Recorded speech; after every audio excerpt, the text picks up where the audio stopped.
Very good evening, everyone. Welcome you back to Insights IAS Essay Perspectives video series. This we have resumed as part of Secure 2021 strategy, where we have integrated secure daily answer writing challenges, weekly essay writing, daily static quiz, current affairs quiz, and revision through multiple choice questions (RTM) and CSAT. So you have one timetable to follow all these initiatives. It started a week ago. As part of this timetable, we have encouraged you, we have asked you, we have recommended you to write one essay every Sunday. So we sincerely believe, we really believe writing more is the surest way to succeed in this examination. And writing more essays every week before your next year mains will give you an advantage. It will put you in an advantageous situation when it comes to scoring 140 plus or 150 plus marks. And this has been our observation and experience with offline students. The one who writes more essays will always find it very easy to write essay on any given topic. So in this pursuit, we have again started this initiative as I already mentioned.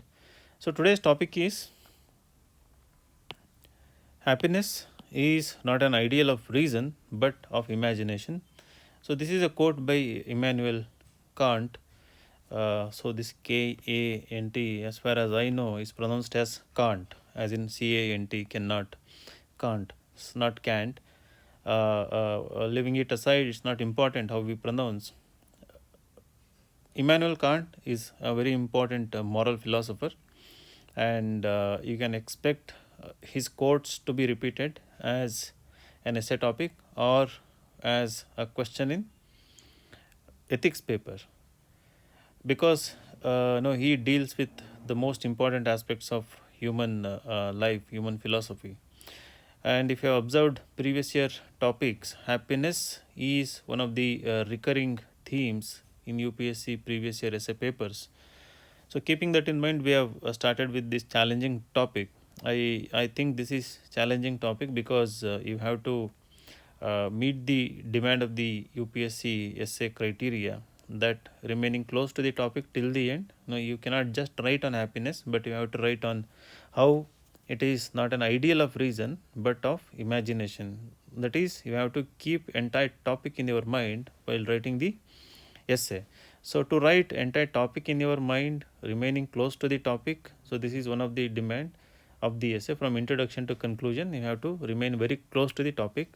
You have to remain very precise, to the point, never deviate from the main idea, and you have to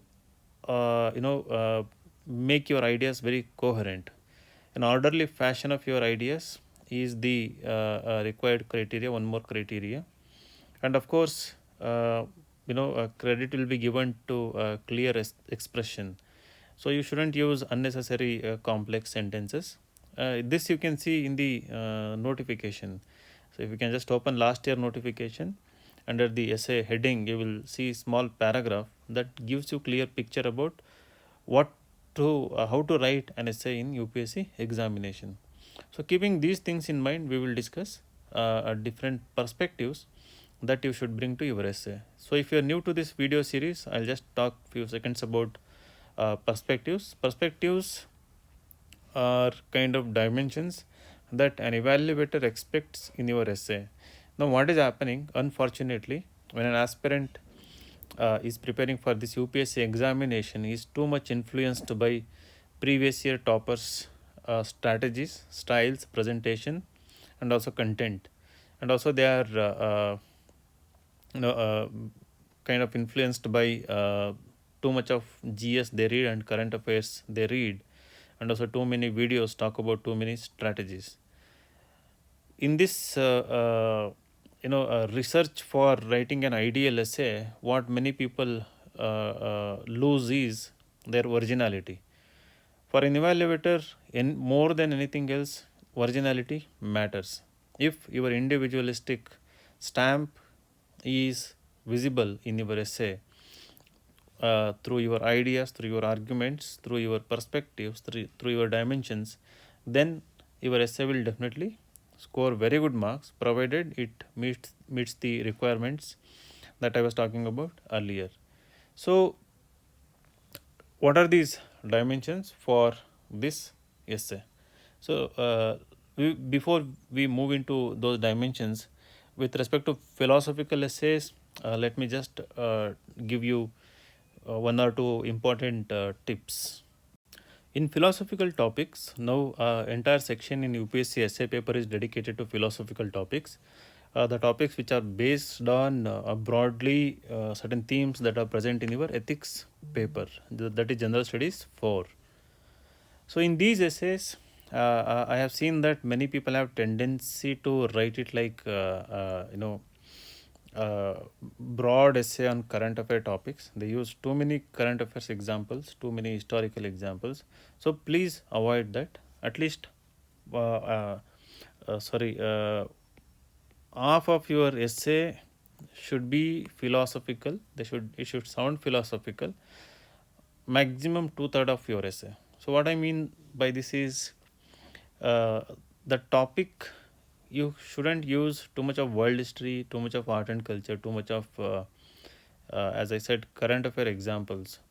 So instead, go for your experiences in your childhood, in your school, in your colleges, in your family, with respect to your friends. Use anecdotes from stories, from epics, from biographies, mythology, and any moral stories that you might have heard, or even hypothetical stories, as long as it sounds like a story, a creative one, which exactly meets a certain dimension in your essay or meets the demand of the topic. So you should the again tendency, because people stop to be creative in this UPSC journey, they go for these current affairs example. So even in these philosophical topics, you have the tendency to bring economic, environmental, technological, philosophical, sorry, political, uh, uh, economic, social, and other such angles to make it very boring.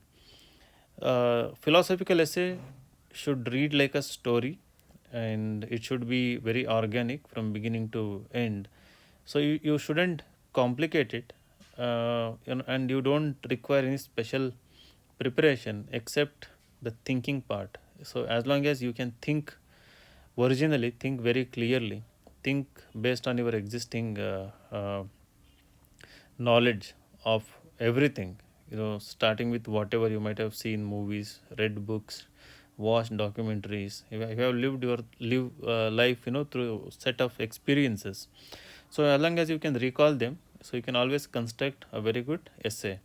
Having said that, if you are thorough with GS 4 paper, and if you can just recall examples for all important moral philosophy, moral angles, and important values, key concepts that you have read, so you can always make your essay very engaging and interesting one. To write essay on topics like this, you should know how to play with words. So here the keywords are happiness, ideal, reason, and imagination. So in the introduction, you have to make your stance very clear. Don't keep it a suspense. And in the introduction, you have to talk something about context. And in these philosophical topics, evaluator should get an idea what he will be expecting from your essay. So the introduction depends on your core argument. So if you agree with the topic, so you can write some anecdote, some facts, some hypothetical story in support of the argument. And if you don't agree, here the meaning of the topic is happiness is not an ideal of reason but of imagination. So it says that you cannot achieve happiness through reasoning, through thinking, through logic. It says that it is of imagination. So that is something you cannot achieve it. No, only in imagination you can feel it. So basically, Immanuel Kant is of the opinion that you shouldn't pursue happiness because in reality you cannot achieve the happiness. Even if you become rich, you will still be unhappy. Even if you become famous, you will still be unhappy. So there is no end to this. So that is the core of Immanuel Kant's moral philosophy. You may agree with that, you may disagree with that. So let us assume that you don't agree with this, so you disagree with this. So then in the introduction you can talk something about Buddhist philosophy.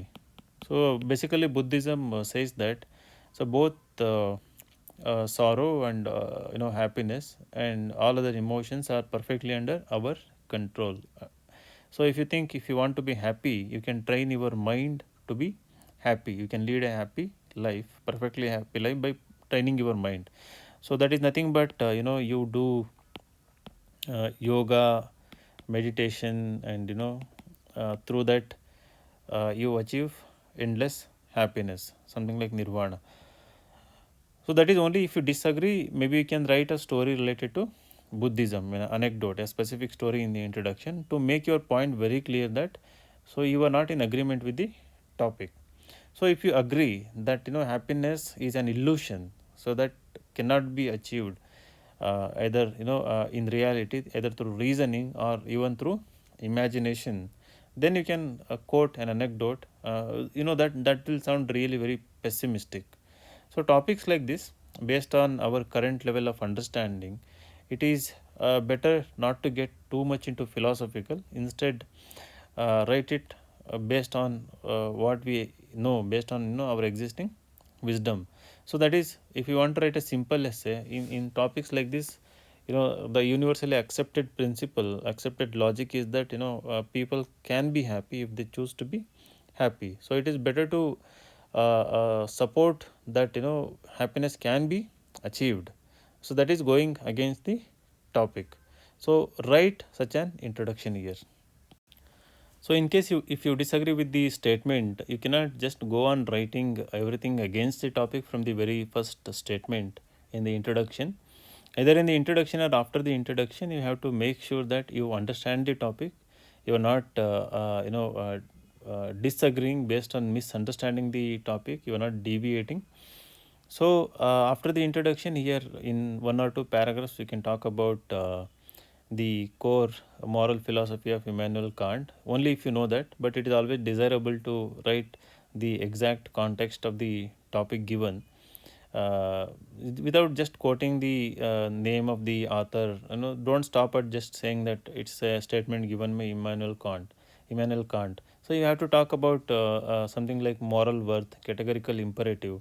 So where he says that humans should always be seen as end, humanity should be always seen as end, never the means. So that is why he says that whenever somebody wants to achieve happiness, humans are always used as means, either themselves or the others. So therefore, pursuance of happiness is wrong, morally wrong, and it is not morally worthy. So if your action is unconditional, if you help somebody unconditionally without expecting anything back, either happiness, any reward or anything, so then if it gives happiness to others in any form, then that particular action is morally worthy. So that is what Immanuel Kant says. So he says that through reasoning, through logic, thinking that my action will result in this particular outcome, in that particular outcome, you cannot achieve happiness. So it is only in imagination. So he basically says that it's kind of illusion. So that, if you are very clear, anyway, as part of ethics paper you might be reading that, so write one paragraph on that. So here you can use keywords and underline those keywords, and after this argument you have to give an example. For example, you can say that so if you are writing this UPSC examination to you know uh, for the prestige, or for the pride of your family, then according to Immanuel Kant it is wrong. So if you are writing this exam just because you want to serve the society, right, without any condition, so if it is for the maximum benefit of the people, if you don't want to use either the office, either the institution, or any people around you to do some benefit to others, so as long as you do that, then naturally everyone will be happy. So there will be peace of mind. Then your action will be of moral worth, and you will be a moral agent. So something like this you can write, maybe different examples, simple examples. Always follow any argument immediately with an example. So that is one fundamental mistake many people make. They write beautiful arguments but never justify them. And don't try to make it look very intellectual. Keep it very simple till the end. So once you write about the background of the quote given, the context and all, then start moving towards different perspectives based on your core argument. So here you can say that happiness is something real, and it is not just an ideal. The word ideal means something very perfect, something hard to achieve, something utopian. So that is what the Kant's quote implies. So here you can say that you can refute this statement saying that happiness is very real. A child can be happy looking at his parent, and there is no condition attached, nothing. And you can be happy if you read a book, if you watch a movie, and there is no reasoning involved, there is no imagination involved. It just happens. So in a real world, happiness can happen anytime, at any point of time in your life. So something like this, you can give some examples, and start in a very simple manner in support of your core argument. And then you can say that happiness is an emotion. It has nothing to do with either reasoning or imagination. Of course, your main argument is that it has so much to do imagination. You can say that so much to do with reasoning. You can say that in addition to reasoning, happiness is an emotion. So in moral philosophy, happiness is seen in two ways. One as a value in itself, and another as an emotion. So here value means kind of well-being and flourishing. Virtue theorists like Aristotle, Plato, they believe that happiness is kind of a value in itself, like honesty, and like other integrity, probity, and other kindness, knowledge, and all. So there is another school of philosophy that believes that happiness is state of mind and attitude of mind. These are other dimensions. It's basically emotion like anger, like sadness, and all those things. So which can be controlled, which can be achieved, which can be trained using your mind. So the today's psychology is very advanced, and they have so many ways to make people happy. And that is, they can bring people back from depression. They can make perfectly unhappy people very happy also. But everything depends upon the will of the person involved. And whenever you are arguing, making an argument, as I said, you have to follow with an example. But if there are sub dimensions related to that, without deviating from the topic, try to accommodate without too much elaboration within a small paragraph. So as I said, happiness is an attitude of mind or state of mind. So you can talk something about it. So how attitude of an individual can make him perfectly happy all the time, irrespective of the circumstances he faces, irrespective of the people, types of people he comes across, and the challenges he faces. If he has a right attitude, an equanimous attitude, so he can be happy and relaxed all the time. And it is also state of mind. So the state of mind comes when with the training. So in the introduction we said something about yoga, something about meditation.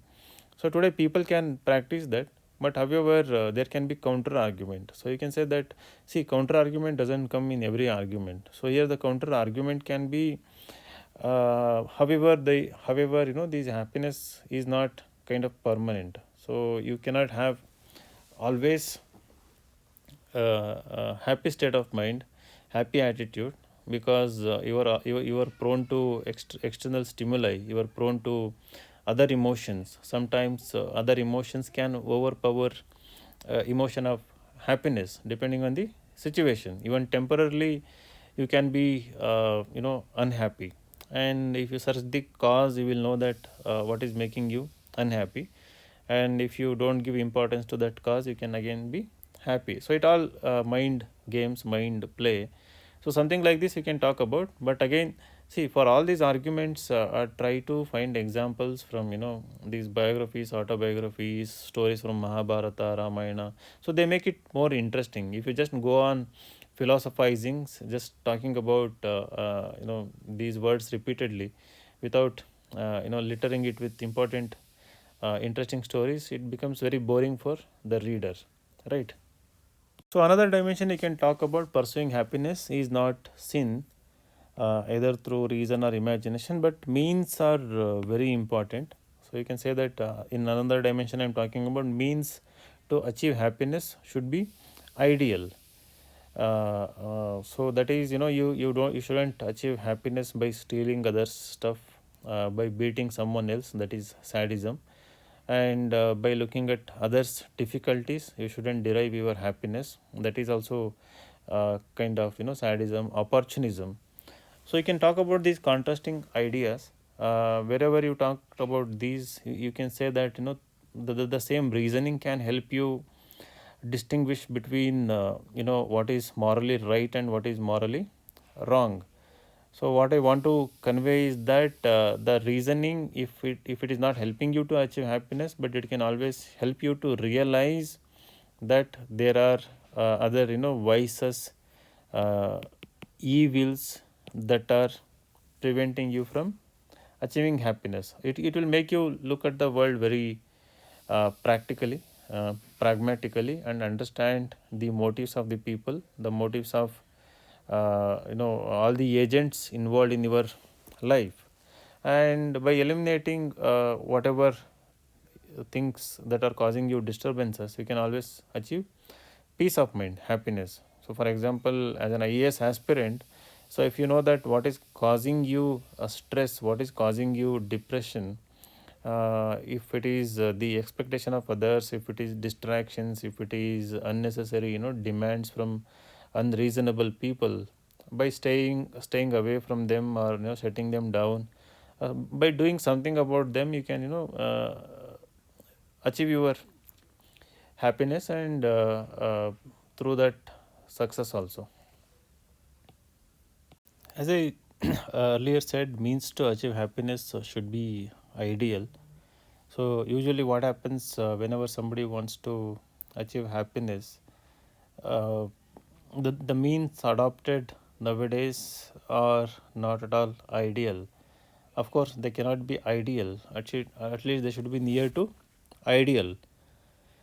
Here you can make a point that how the entire world, here you can bring the current affairs dimension. You can say that how the world is changing a lot, how the values are changing, how certain individuals are creating divisions, creating propaganda, creating different unethical means to achieve power. It is maybe happiness for them, but unhappiness for majority of the people. By talking them, you can say how these kinds of actions are morally wrong, and then link it back to topic. Here, you can partially support Immanuel Kant. uh, Going against the topic doesn't means that artificially just going to write entire essay the negative examples. But wherever there are supporting arguments, make sure that those kind of arguments are always written, so that makes your essay balanced, very objective, and for a reader it looks complete. So while slowly moving towards your conclusion, you can talk something about again in support of Immanuel Kant, how happiness is happiness for others. So when your work without intentionally, without conditionally becomes beneficial to others, then the happiness is achieved. So you may experience, you may not experience. So that is what is happiness according to Immanuel Kant. See, I haven't read much of his philosophy. It's too complex. But whatever I have understood, I am sharing it. So if you disagree, please feel free to comment and correct if any mistakes I am making in this video. So parallelly, you can talk about utilitarian principles, but again, utilitarian approach is that so means are not that important. The end is important. So as long as it does more good to more number of people, the means can be anything. So Immanuel Kant doesn't mean utilitarian here. For him, both means and end should be very clean, very ethical, morally right, morally upright. So the most of the essay, instead of creating compartments about ethical arguments and then arguments related to current affairs, you can mix both of them in every dimension that you bring into your essay. You can talk about the moral concept and then give an ordinary example or example, as I said, from interesting sources. So then there is something called as moral imagination and moral reasoning. So I said you can play with the keywords. There is something called moral imagination. Moral imagination is when you are stuck in a very ethical dilemma, a situation where you have to choose between two rights or one right and wrong. You can use moral imagination. So moral imagination gives you different moral alternatives. For example, if you are a district collector and you see that there is lots of hunger problem, but you lack funds from the government, so you cannot ask big industrialists for money because they might expect benefits back. So what you can do, maybe you can persuade the hotels, restaurants, as it is done by one of the IAS officers in Kerala, to give that food which is going to be anyway wasted and also can become pollutant or irritant, cause unnecessary uh, you know damage or something. Can the same food can be used to distribute it through proper channels to people with a hunger problem, and without being unethical, without any cognitive dissonance, facing experiencing cognitive dissonance, you can uh, overcome that particular problem. So it requires is moral imagination. So here you can link this argument with how moral imagination can result in bringing happiness to you and happiness to others as well. The same goes with moral reasoning. Yes, a moral normal reasoning is you are using logic, you are using arguments to justify your action or something. Moral reasoning is to decide based on logic what is right and what is wrong. Again, in a tricky situation. So this moral reasoning can result in happiness, provided it is of course ethical in nature. The same moral reasoning can be, like for example, Trump, if you read his tweets, you uses various reasonings and also imagination to spread disinformation that the entire election was rigged, the recently conducted election. So he uses various reasoning. So they are not entirely moral reasonings. So you can quote those examples also, but try to stay away from politics as much as possible in all your examples, in all your essays as well.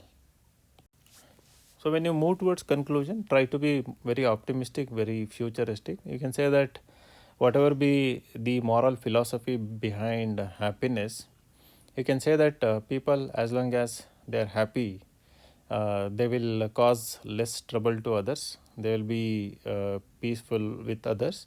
To establish peace, to bring justice, to bring freedom to people, happiness should be an important component. So here you can talk about gross happiness index, examples of Bhutan, examples of people who spread happiness, and people who try to make other people happy without expecting anything back. And also you can give suggestions how the world can be made a very happy place.